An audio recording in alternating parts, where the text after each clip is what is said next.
Hi people, my name is Sanju and welcome to my channel Learn English with Sanju. This afternoon I want to discuss few lines from Bhagwat Geeta. They are going to make your day. Let's begin. Introduction. The term Bhagwat Gita means the eternal song and comprises chapters 25 to 42 of the Bhishma Parva in the Mahabharata. Written some 5,000 years ago, it is an unusual text amongst all religious works. It originates in the midst of war, where the Almighty Lord Vishnu, in his avatar as Lord Krishna, advises a disillusioned Arjuna on the various facets of life and work. This is in contrast to other works which are predominantly discussed in the peaceful ambience of a discourse grove or amidst the glitter of the royal court or in the exalted forum of scholars and experts. With 700 slokas covered under text to do the same, it focuses more on the eternal quest to reach Godhead. It captured the wisdom of Upanishads and presents them in a more pleasing format.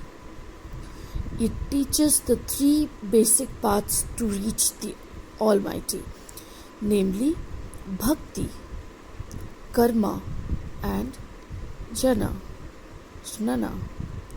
It also paves the path for a householder to lead a more rewarding and meaningful life.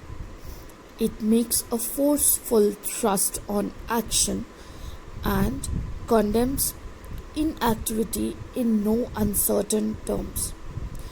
In fact, it combines the best aspects of both the Eastern and the Western thought process. No wonder it is revered by millions not only as a sacred text but also as a guide for leading a better and fulfilling life.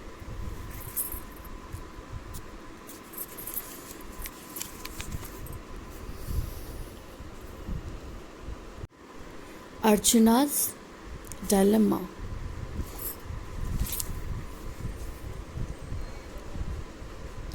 Om Shri Paramatmane Namaha. Dhritarashtra said, "What did my sons and the sons of Pandu do as they assembled at sacred Kurukshetra? Ready to fight?"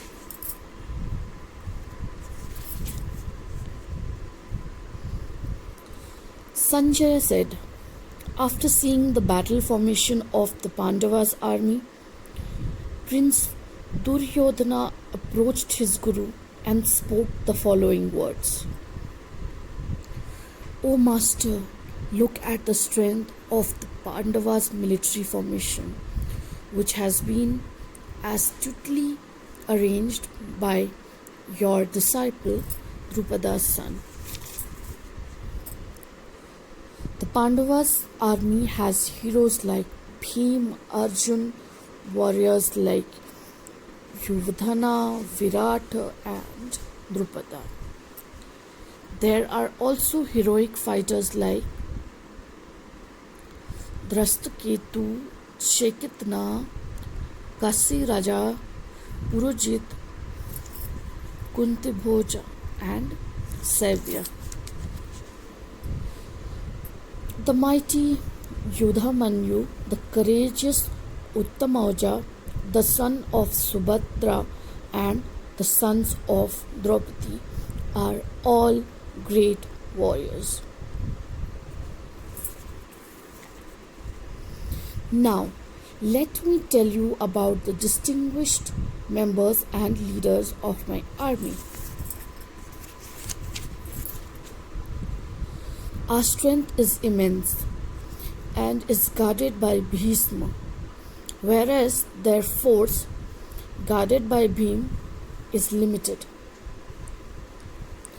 All of you must give your utmost support to Bhishma throughout the battle. Bhishma, the grandsire of the Kuru dynasty, blew his conch triumphantly, sounding like the roar of the lion, bringing joy to Duryodhana.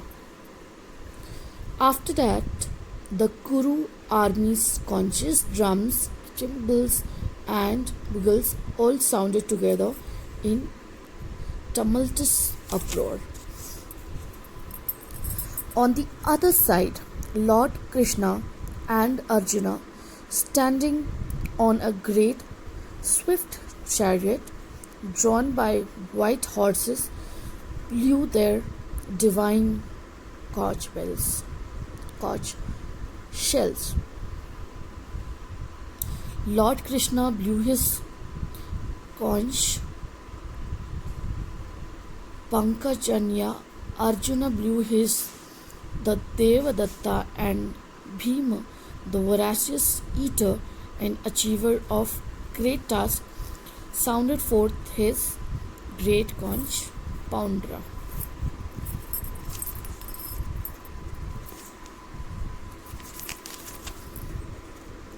The supreme archer, the king of Kasti, the great warrior Sikhandi, Drashtyumna, Virat, the unbeatable Satyaki, Draupada, and the sons of Draupadi, together with the mighty armed son of Subhadra, all blew their conch shells.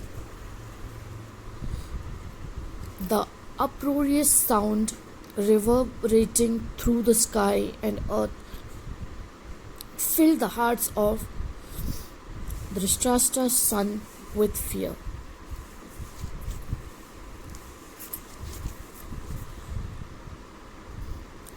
Something from chapter 2. I know not now which is better, us conquering them or they conquering us. Even if I kill the sons of Dhritarashtra who are standing in front of me, I would not want to live after that.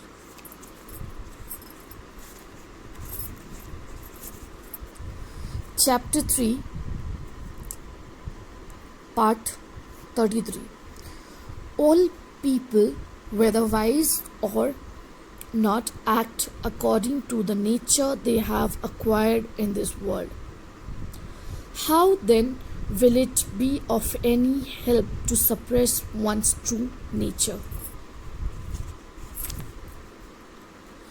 Chapter 4, Part 9.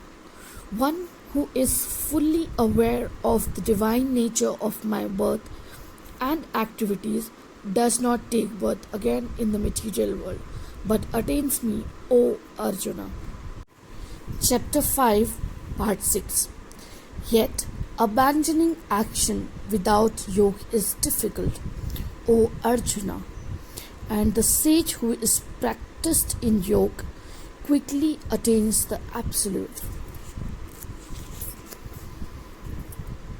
For the wise, a learned and cultured Brahmana, a cow, an elephant, and even a dog or a dog eater is the same. The way to attain liberation is to concentrate on the area between the two rows, equalizing one's inhalation and exhalation, controlling the senses, mind, and the self, and giving up anger. O Kesava, these are my doubts. Please clear them, for no one is capable of explaining them completely but you.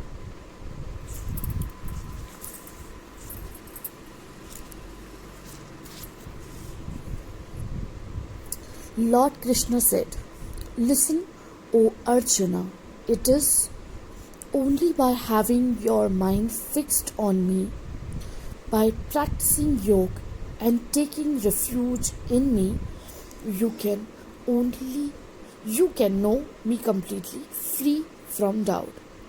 Eternal being. Again and again, O Arjuna, all living creatures are helplessly destroyed with the arrival of Brahma's night, and they again come into being with the arrival of his day. However, there is another invisible energy that is eternal and higher than this, which does not die when all other creation perishes. Supreme knowledge.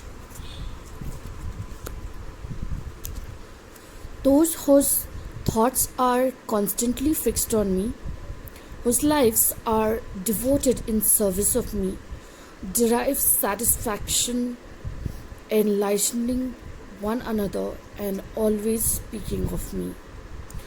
To those who are constantly devoted, who worship me with love, I give them understanding by which they come to me. Please enlighten me about your divine manifestations by which you pervade all the worlds. I am the Self, O Gudakesa, abiding in the hearts of all beings. I am the beginning, the middle, and the end of all beings. I am death, destroyer of all.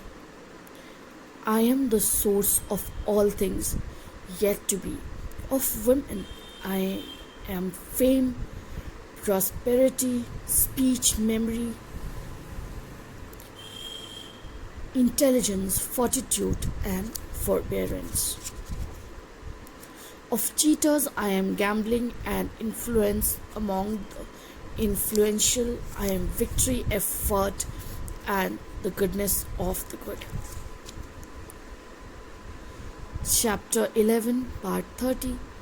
O Vishnu, you devour all creatures with your fierce mouths, enveloping the entire universe with your magnificent and splendid rays. One who treats friends and enemies equally, balanced in honor and disgrace, heat and cold, happiness and anguish, free from attachment, unconcerned about blame and praise, controlled in speech, content without any fixed residence, even minded and engaged in devotional service. Such a person is dear to me.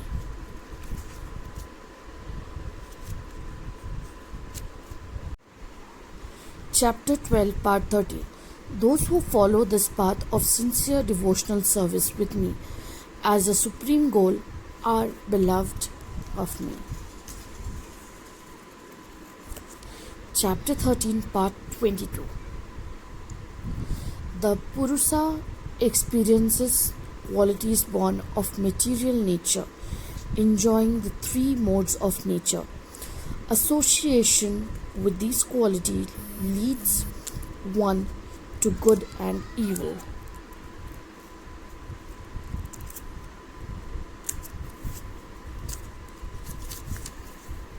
The sky, because of its subtle nature, does not mix with anything, though it is all pervading. Similarly, the soul does not mix with the body, though situated in it. The three modes of material nature, Sattva, Rajas, and Tamas, condition the living entity when he comes in contact with nature.